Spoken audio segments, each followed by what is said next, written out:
The content in this magazine could contain references of topics and difficult subject matter that may be triggering.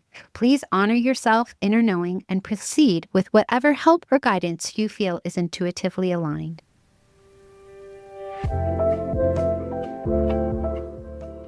Welcome to Sovereign Magazine Podcast. I'm Nicole George, CEO and founder of Sovereign, and I'm so happy you are here.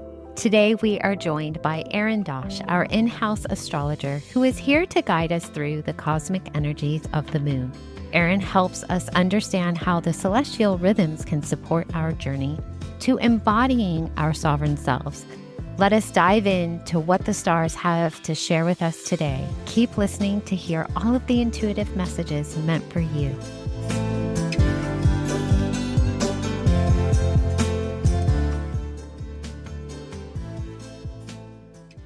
Hello. Today I have the privilege of reconnecting with Arin Dosh, our amazing astrologer here at Sovereign Magazine. She specializes in traditional and Hellenistic astrology, and her work blends ancient techniques with clear, grounded guidance. She offers natal, horary, and electional readings with a focus on timing, remediation, and meaningful client support. With a background in counseling and social work, she approaches astrology therapeutically, helping her clients meet life with more self-understanding, sovereignty, and soul. Welcome back, Arin. Thanks so much for having me. I'm so happy to be here and talk to you about eclipse season. Yeah, it's going to be an interesting one, and I think our theme is really aligned. So this is the February new moon, and our theme is fear, anger, and jealousy. And so why don't you take it away? Absolutely. So yes, eclipse season is beginning. Eclipse season is always a really interesting time.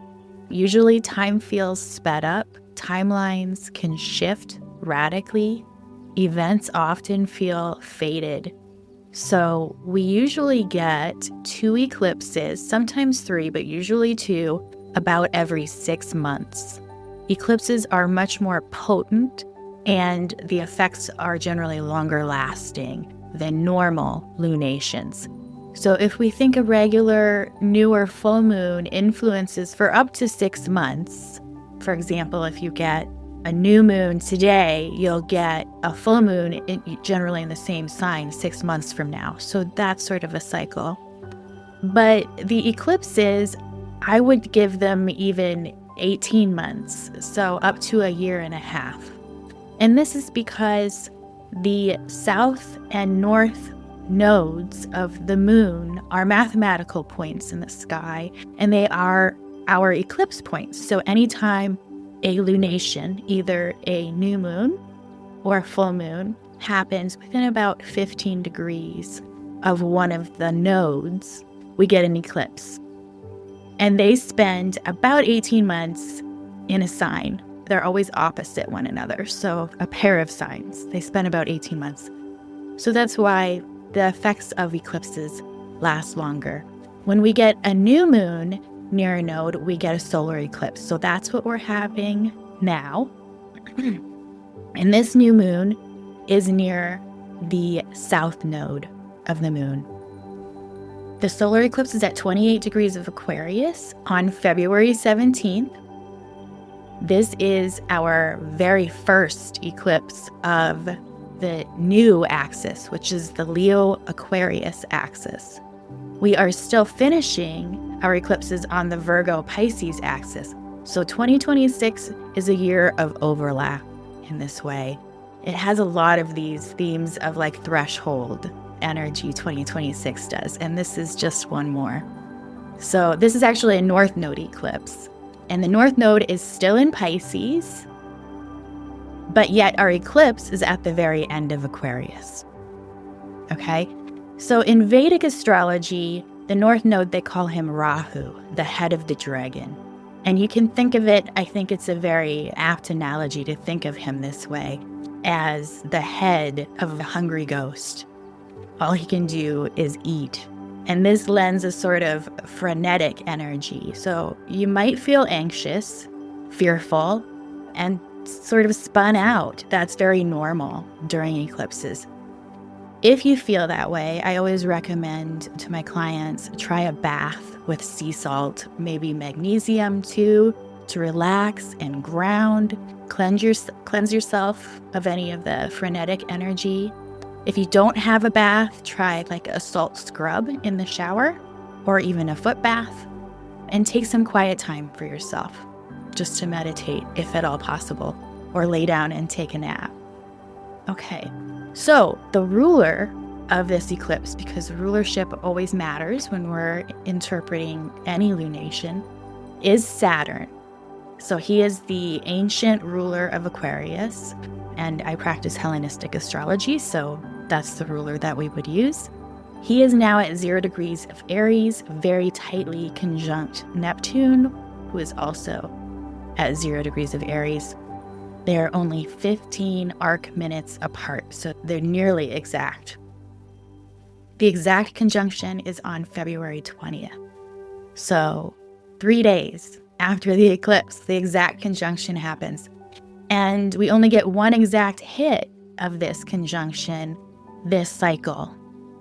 And this conjunction only happens about every 35 years. So this is a very big deal. I hope you can see just how sort of rare this is. It's a really big deal, the conjunction, and then it's ruling this eclipse. And it occurs at the Aries point, the 0 degree spring equinox point. So it's a new epoch. I think that's the way to look at it. It's the birth of something new into the world. And we've talked about in our 2026 overview more about this conjunction. So I would definitely refer listeners there if they want to learn more.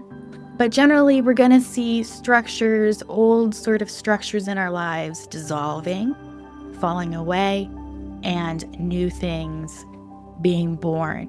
The analogy of how a caterpillar turns into a butterfly, I think, is useful. It has to turn to goo first. It's part of the process, right? But something beautiful can come out of it. Okay. So let's talk about what else we have going on with this eclipse. We do have Pluto still at 4 degrees of Aquarius. We have a Mars at 19 degrees of Aquarius. There's a lot of Aquarian themes here: technology, networks, collective identity, shared ideas of the future, and power restructuring. This eclipse is very closely square to Uranus at 27 degrees of Taurus. So we can think volatility, breakthroughs, sudden shifts. I think things will be happening very quickly around this time, and it'll be important to stay grounded. And then we do have Venus in Pisces in her exaltation, and she is conjunct Rahu, the North Node.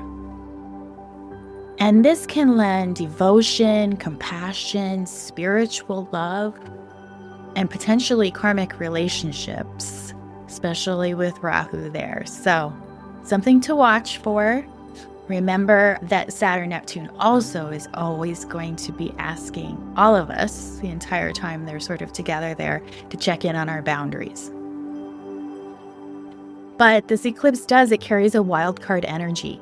So I think we're going to see things cracking open, shaking loose.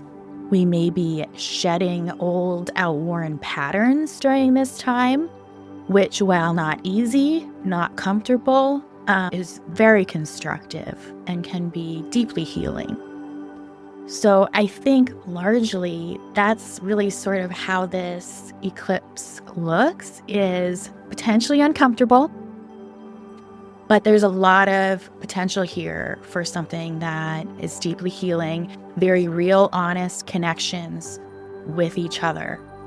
I did want to point out too, Nicole, for our listeners who know their charts, if you have personal planets or angles, either your ascendant, your midheaven, or any of your planets in your natal chart that are towards the end, so think 23 to 30 degrees of the fixed signs, Taurus, Leo, Scorpio, or Aquarius, this eclipse is really going to directly activate you in your natal chart. Also, if you have placements at the very beginning of cardinal signs, so think 0 to 5 degrees of Aries, Cancer, Libra, or Capricorn, the Saturn-Neptune conjunction is hitting you exactly. If you have both, even better, right? Or if you were born within a week or two of an eclipse, your life tends to be more influenced by eclipses. So this might be sort of for you in that way too. So where your life is really sort of being rewritten depends on where Aquarius falls in your chart. If you don't know your chart, I want to invite our listeners to book a one-on-one consultation with me. Eclipses are times of huge change, so it's a great time to sit down and talk about your chart and what's coming for you. So the link will be in the show notes, but I want to invite you to do that. And then let's talk really briefly about the aspects that are immediately following this eclipse. We will have the sun entering Pisces really shortly afterwards. This brings more intuition and emotional fluidity. As we talked about, we have the exact hit of the Saturn-Neptune conjunction on the 20th.